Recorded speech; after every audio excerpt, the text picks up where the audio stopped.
पुरी जिला कणा सरकारी उच्च विद्यालय 75तम जयंती उपलक्षे प्रणमामि विद्यालय कार्यक्रम तृतीय दिन में मुख्य अतिथि भाव में संसद अच्युत सामंत जोग देता बेले मुख्य वक्ता भाव डॉक्टर शशांक चूड़ामणि सम्मानित देवे पुरी जिला शिक्षा अधिकारी विश्वजित घोष विद्यालय प्रधान शिक्षयित्री सुलेखा महापात्र कणास मठ महंत पूर्णचंद्र दास प्रमुख जोग देते।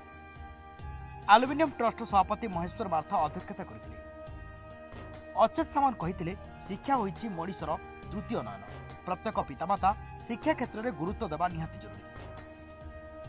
विभिन्न क्षेत्र में सफलता हासिल करथिबा छात्र छात्री और व्यक्तिविशेष को संबर्धित कर विभिन्न सांस्कृतिक कार्यक्रम परिवेशन कर आसतु कौन कहते हैं शुणा।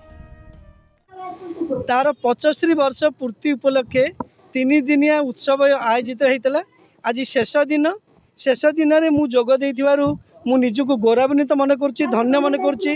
बहुत आनंद लगुच 75 वर्ष तले एठिकार जो माने विशिष्ट लोक थिले स्वर्गत फकीर हरिचंदन हुंतु अन्य माने एठी गोटे स्कूल प्रतिष्ठा करि पारथले जहाँद्वारा शह शह पिला लोक मैंने बाहर करी समाज रे प्रतिष्ठित हो पारछंती।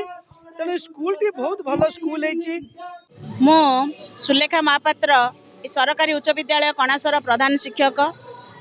दीर्घ 6 मास धरी जो परिकल्पना परिजंत्रणा चली आज तार शेष एवं 7, 8, 9 3 दिन धरी जो उत्सव चली निश्चित भाव में मु आज कहबी यह एक ऐतिहासिक सफलता मिली ए कणास अंचल को ए पुरी जिला को समग्र राज्य को कहीं ना ए विद्यालय 75 वर्ष पूर्ति हासिल करिछि जहाँकि ए विद्यालयर पुरातन छात्र छात्री ए अंचलर शुद्धिजन मंडली एवं विशेषकर मीडिया भाई बंधु माने जो माने कि 3 दिन धरी अक्लांत भाव में तांकर समस्त चेष्टा चलैछंती सारा राज्य रे किपरि ए खबर बाजिबो।